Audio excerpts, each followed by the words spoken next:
Hey YouTube, it's Ish here with Growing in OKC, and it's starting to be summertime. We are coming up on our first week of 90-degree weather, and it's the middle of May. So we're going to go ahead and pull out our sugar snap peas since they are primarily a cold weather crop, or late fall, early spring sort of crop, not quite winter here in Oklahoma. And instead we're going to pull those out and put down some okra. So I'm going to take you around my garden, show you the area we're working with, and then we'll go ahead and do the updates. So a quick little pan around the garden here, as kind of see everything's growing really well. But that's not what we're here for today. Today it's the sugar snap peas, and if you haven't seen my previous videos, I highly recommend sugar snap peas off of this small area, maybe 2 square feet or so, a dozen plants. I probably got 3 dozen sugar snap peas, and I feel like actually there's still some on the vine for me to pick more of. Oh, there it is. And they're absolutely great. I highly recommend them to anyone. As a matter of fact, this fall I'll probably triple the area that I'm growing, just because I really enjoyed them that much.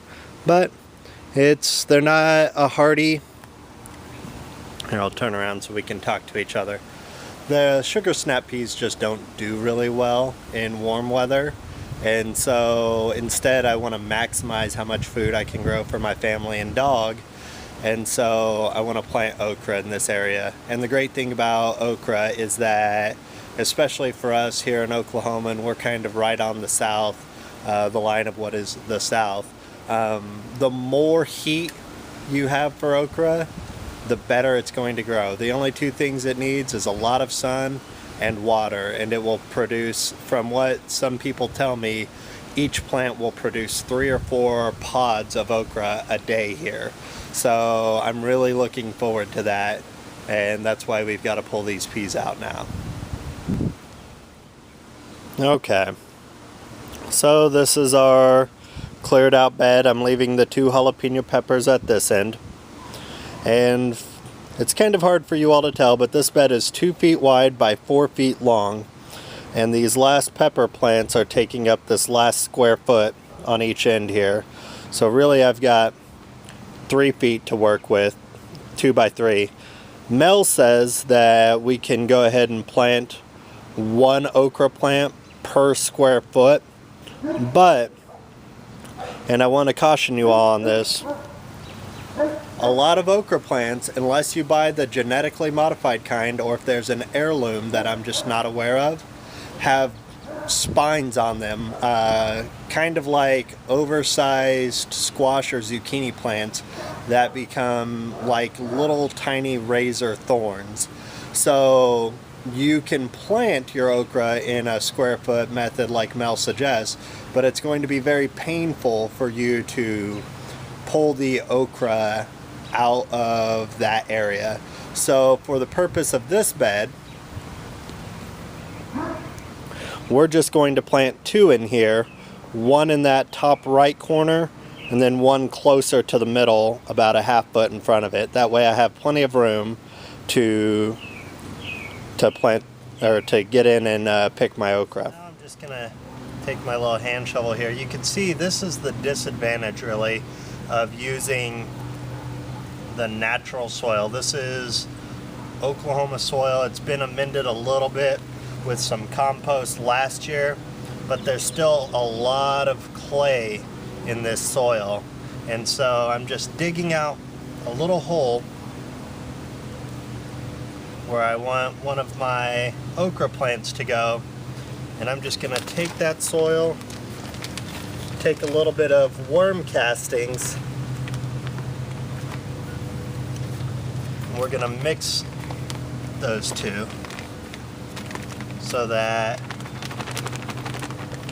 oh, that was probably excessive. Okay, so we're just gonna mix these up This will also provide a nice area for the seed to grow into, because now all of that's very loose. I don't know if you all can see me or not. Sorry about that again, if you're just looking at my hands doing all the talking. Okay, so now I'm just going to drop my little seeds right in there and then cover it with just a little bit of dirt here. I put 2 seeds into the hole because when I started these seeds in containers earlier this year, not all of them sprouted. There we go, just a little bit of water on top. I think I see one of the seeds still. So I'm just gonna, there you go, bud. All right, now I'm gonna repeat that step with the second hole. As you can see, the dirt just really sticks together. Oh, look, a little worm, a little friend for us to go in there and help make natural worm castings. One of the nice things about this soil is that after so long of the sugar snap peas being in here, I'm sure, here's another little guy, that's great. I'm sure that this soil is just really fertile with nitrogen from all of the sugar snap peas, because peas and green beans and stuff take nitrogen out of the air and inject it into the soil. There we go, we'll just cover that up, kind of lightly firm it down. The water that I'm pouring onto here is not just straight water. I've actually got some nutrients added to this. It has magnesium, copper, zinc, and iron to add some of the trace minerals back into the soil so that the food that I'm eating can be a little bit healthier. Oh, there's a little baby cutworm, that's no good for us. The soil can be healthier, and therefore the food that I eat can also be healthier.